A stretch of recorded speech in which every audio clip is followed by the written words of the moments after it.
One simple question at a traffic stop can turn your calm night into a criminal case. Pause. And if you answer it the wrong way, you may hand police the very words used against you later. Quick question before we continue.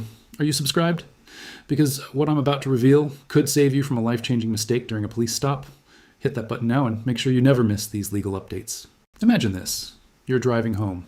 Your heart is already beating fast because red and blue lights just lit up behind you. You pull over, you keep your hands where they can be seen.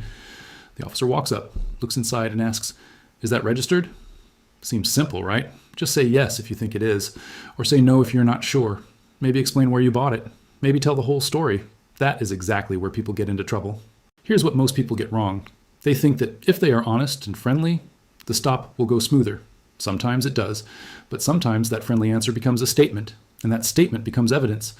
Then you're stuck trying to explain what you meant, what you thought, and why you said it. And let me break this down for you. When an officer asks, "Is that registered?" That question may sound harmless, but it can mean different things in different places. Under federal law, most ordinary firearms are not part of a general national gun registry. That shocks a lot of people. They assume every gun is registered because they filled out paperwork when they bought it. But buying through a dealer and passing a background check is not the same thing as a general federal registration system for regular guns. Now, this is where it gets interesting. Some states and some local laws do have registration rules, permit rules, or owner record systems. And certain firearms under the National Firearms Act, like some suppressors or short-barreled rifles, involve federal registration and tax paperwork. So the word registered can mean one thing to you, another thing to the officer, and something else entirely in court. That's why a yes or no answer can be dangerous.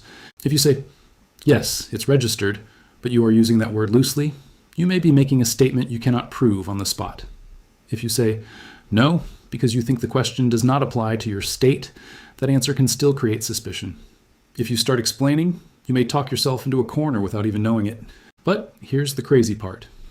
Even silence by itself is not always enough. Courts have said that in many situations, you need to clearly invoke your rights. In plain English, that means you should not just clam up and hope the law protects you. You should say something clear and simple. And the 4 words I want you to remember are this: I want a lawyer. That's it. Not a speech, not a debate, not a roadside lecture about the Second Amendment. Just 4 words. I want a lawyer. Why these 4 words? Because they do 3 important things at once. First, they stop you from guessing. Second, they stop you from volunteering details. Third, they tell everyone listening that you're choosing legal protection before more questioning. Now, let me be clear. This does not mean you resist. It does not mean you argue. It does not mean you refuse lawful commands. If an officer tells you to keep your hands visible, you do that. If your state requires you to provide identification, permit information, or notice that you are carrying, follow the law in your state. If the officer gives safety instructions, comply calmly. What you do not do is start answering extra investigative questions that can hurt you. Here's a hypothetical example to explain this. Let's say you are in a state with no general gun registration for ordinary handguns. You bought your pistol legally from a dealer 2 years ago. The officer sees the case, asks if it's registered, and you say, "Yeah, I bought it legally, filled out all the papers." Sounds harmless. But now you have mixed up purchase paperwork with registration. If the officer thinks you are claiming a legal status that does not exist in that state, your answer may sound confused or false, not because you're a criminal, but because the question itself was sloppy and you tried to fix it on the spot. That is why you do not play word games with police on the roadside. You protect yourself first. If you're finding this helpful, imagine what you'll learn in my next video about the exact words that protect you when police ask if you're carrying. Subscribe so you don't miss it. Now let's go deeper, because this is the part nobody talks about. Most people think the danger is only in lying. And yes, do not lie to police. That can make a bad situation much worse. But the real danger is not just lying. The real danger is talking when you do not fully understand the legal meaning of the question. Think about the word registered. To one person it means, I bought it from a gun store. To another it means, the serial number is linked to me in some government database. To another it means, I have NFA paperwork approved by ATF. That one word carries a lot of baggage, so when you answer quickly under stress, you may be stepping into a trap without realizing it. Here's the part that shocked me when I first started seeing these cases. People often make their situation worse because they want to sound cooperative. They start saying things like, "It's my cousin's, but I've had it for months," or "I'm taking it to a friend," or "I didn't think I had to tell you." Every extra sentence opens a new door.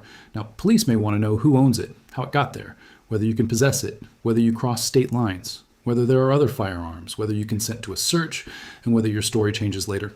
That is why your goal is not to win the conversation. Your goal is to survive the conversation.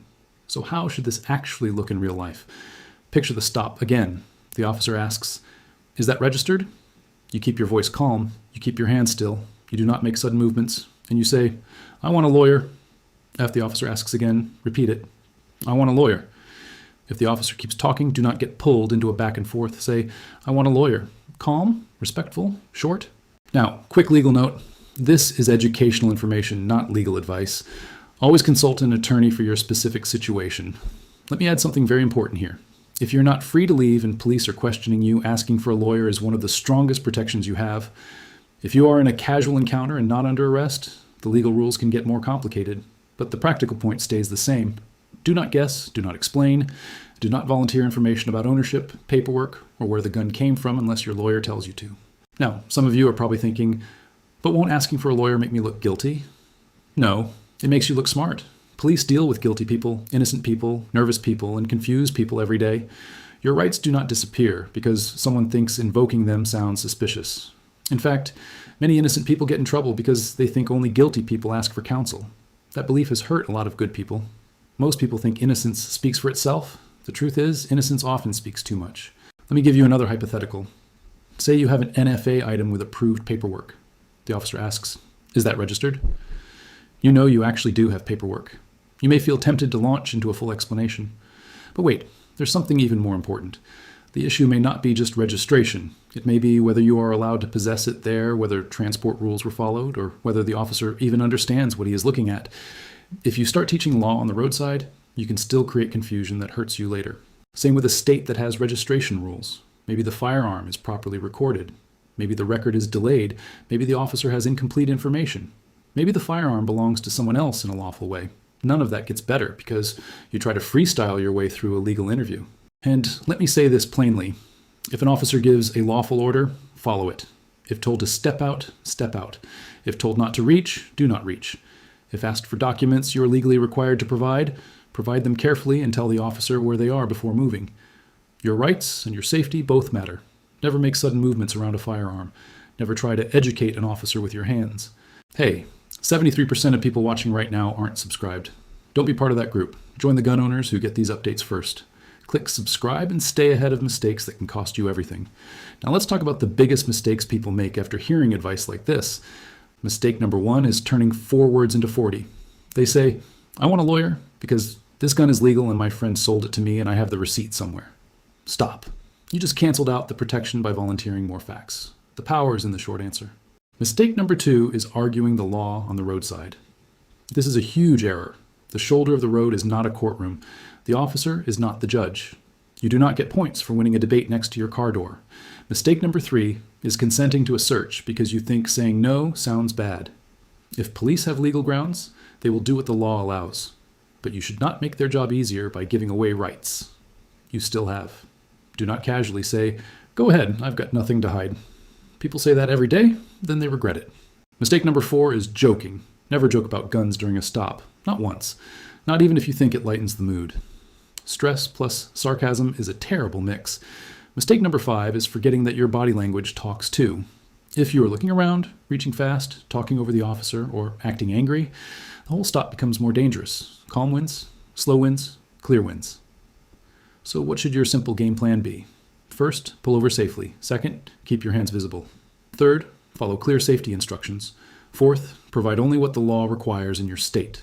Fifth, if questioning turns toward is that registered, or ownership, possession, where it came from, or anything that could put you in legal danger, say the 4 words, "I want a lawyer." Then stop talking. Here's a simple script you can remember. Officer asks a basic document question. You handle it calmly. Officer asks, "Is that registered?" You say, "I want a lawyer." Officer asks, "Why do you need a lawyer if everything is legal?" You say, "I want a lawyer." Officer says, "Just answer yes or no." You say, "I want a lawyer." That is not rude. That is disciplined. Now, this is where it gets interesting. If the encounter is ending and you are not being detained, you may later ask if you are free to leave. But do not mix that with explanations about the gun. Keep each step separate. Rights are strongest when your words are clear. And remember this contrast. Most people think the smartest person in the room is the one with the best answer. In police encounters, the smartest person is often the one who knows when not to answer. One more warning before we close. Do not memorize internet advice and assume it fits every state, every firearm, and every stop. Gun laws vary wildly, duty to inform laws vary, registration rules vary. NFA issues are different from ordinary handgun issues. That is exactly why a lawyer matters. Your goal is not to become your own emergency attorney during a traffic stop. Your goal is to avoid making your problem bigger. This information could literally become outdated as laws change and court rulings shift. Subscribe now because the next video explains exactly what you need to do before the next legal change catches gun owners off guard. So here's the takeaway. When police ask, "Is that registered?" the biggest mistake is trying to solve a legal problem with a roadside conversation. Stay calm, follow lawful commands, give required information, and if the questioning starts putting you at risk, use the 4 words that protect you best. I want a lawyer. If this video helped you, subscribe right now and share it with one person who carries, transports, or owns a firearm. That one share could stop a terrible mistake before it happens. And one last thing, this video is simple education, not personal legal advice. For your exact facts, your exact state, and your exact case, talk to a qualified attorney.